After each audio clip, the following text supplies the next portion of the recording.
ஆண்டவரே, ஒரு வார்த்தை சொல்லும், என் வாழ்வு நலமடையும்.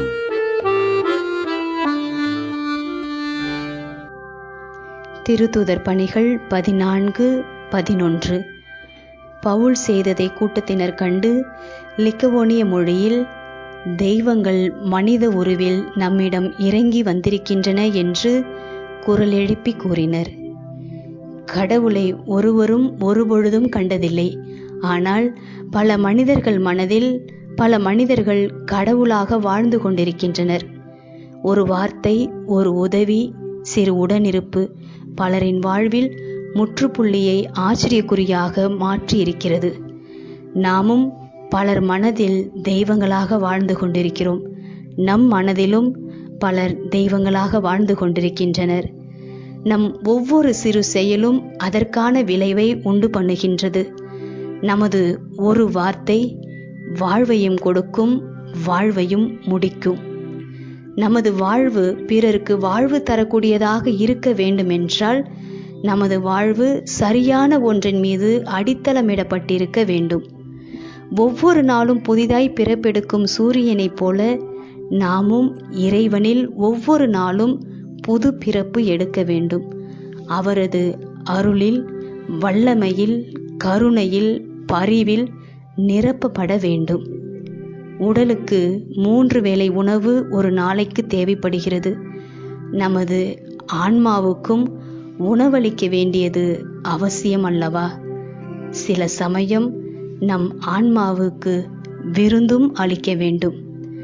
நம் ஆன்மா இறை அருளில் நிரம்பி இருந்தால் நம் வாழ்வு பிறருக்கு வாழ்வளிக்கும். பலருக்கு நாம் தெய்வமாக இருப்போம்.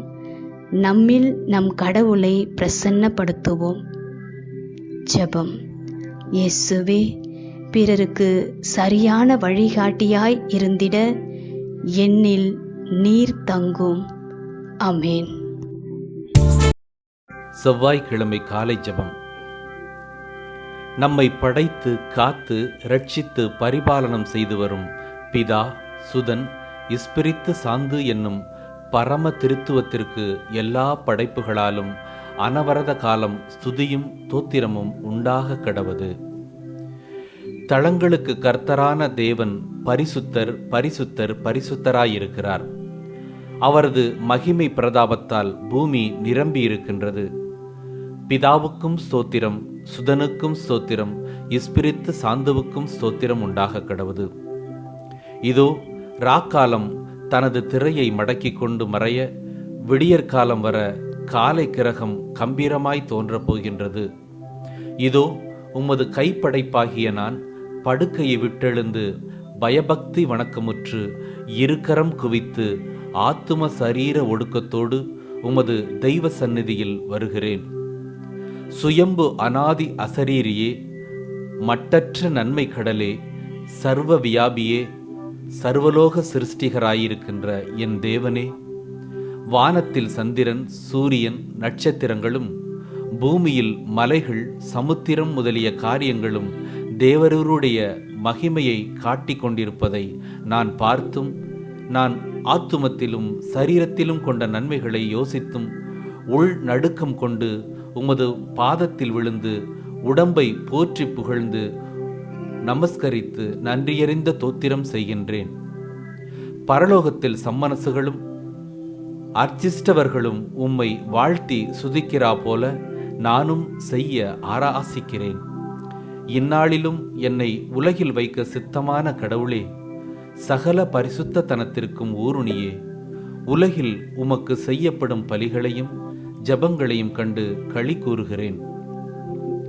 இரவையும் பகலையும் உண்டு பண்ணி இருளை விட்டு ஒளியை பிரிக்கிற சர்வேசரா, நான் இன்று பாவங்களினின்று விலகி பாச மாயைகளிலிருந்து விடுவிக்கப்பட்டு எனக்கு நீர் தந்த ஆத்தும சரீர பலன்களால் கூடுமான மட்டும் நான் உம்மோடு ஐக்கியமாகி எனது நினைப்பு சித்தம் கிரியைகள் யாவற்றையும் உமக்கு ஒப்பு கொடுத்து உமது கற்பனைகளை பூரணமாய் அனுசரித்து உமக்கு இன்று நல்ல ஊழியம் செய்ய வெகு ஆசையாயிருக்கிறேன். அனித்தியமான காலத்தில் என் பொறிகளாலும் பசாசின் தந்திரங்களாலும் உலக மாயைகளாலும் நான் மோசம் போகாமல் உமது பிரகாச கதிரை தாராளமாய் எனக்கு தந்தருளும். இரவு போய் பகல் வந்தது போல நான் உமது இஷ்ட பிரசாதத்தை கொண்டு பாவத்தை முழுதும் விட்டு புண்ணிய பாதையில் நடக்க உமது ஒத்தாசையை கட்டளை செய்திருளும் சுவாமி. நீர் எனக்கு கொடுத்த தத்துவங்களை நான் காலத்தில் நன்றாய் பயிற்சி செய்து உம்மால் வரும் சாமர்த்தியத்தால் பரலோகம் வந்து சேர அனுக்கிரகம் செய்தருளும் சுவாமி. எப்போதும் கன்னிகையே, தேவ மாதாவே, பரலோக பூலோக ராக்கினியே, இந்த காலை நேரத்தில் மெத்த பக்தி வணக்கத்துடனே இருக்கரம் குவித்து எனக்குள் ஒடுங்கி உமக்கு விசேஷ ஆராதனை செய்கிறேன். வேத பொக்கிஷங்களை கொண்ட நாயகியே, அக்கினியத்த தேவ சிநேகத்தாலும் அத்தியந்த தாழ்ச்சியாலும் தேவ வரப்பார சாதங்களாலும் நிரம்பிய தாயே, மாசின்றி பிறந்து மனுக்குல தவிப்பை நீக்க உலக இரட்சகரை பெற்ற பாக்கியம் பெற்ற ஆண்டவளே, இன்று நான் உலகில் சஞ்சாரம் செய்த என் கிரியைகளை நடத்தும்போது நான் காமக்ரோதம், வெகுளி, மயக்கம் எனப்பட்ட தோஷ மாயைகளில் மாட்டிக்கொண்டு என்னை உண்டு பண்ணின சுவாமிக்கு துரோகியாய் போகாமல் இன்று நான் தாழ்ச்சி, பொறுமை, தேவ சிநேகம், பிறர் சிநேகம் கொண்டு உலகம், பசாசு இதே முதலிய சத்துருக்களை ஜெயித்து அறநெறியில் உயர எனக்காக உமது திருக்குமாரனை வேண்டிக் கொள்ளும். கண்களின் பாச விகாரங்களையும் சரீர பாச விகாரங்களையும் சீவிய பாச விகாரங்களையும் விரதத்துவத்தோடு வென்ற மோட்சவாசிகளான சகல அச்சிஷ்டவர்களே, நீங்கள் சர்வேஸ்வரனுக்கு உகந்தவர்களாய் இருப்பதனாலே நான் இன்று என் கடமைகளை செய்கையில் ஐம்புலன்களினாலும் தந்திரங்களாலும் பசாசின் சோதனைகளாலும் வரும் பொல்லாப்புகளினின்று விலகி நான் வழக்கமாய் விழும் பாவங்களில் விழாமல் அனல் கொண்ட தேவ நேசம் கொண்டு நேரிடும் வருத்தங்களை தைரியத்தோடும் விசுவாசத்தோடும் ஜெயித்து நித்திய காலத்திற்கு பெற வேண்டிய பேறுகளை பெற எனக்காக ஆண்டவரை வேண்டிக் கொள்ளுங்கள். என் காவலதான சம்மணசானவரே, என்னை உண்டு பண்ணி காப்பாற்றி எண்ணிறந்த உபகாரங்களை செய்து வரும் சர்வேஸ்வரனுக்கு என் துருப்பழக்கத்தாலும் பாச விரைவாலும் நான் மோசம் செய்யாமல் ஒருத்தல், உபவாசம் செய், சபதவம், நற்கிரியை, தயை, பொறை இவை முதலிய புண்ணியங்களால் நான் அவருக்கு பிரியப்பட எனக்காக அவரை வேண்டிக் கொள்ளும். ஆமேன்.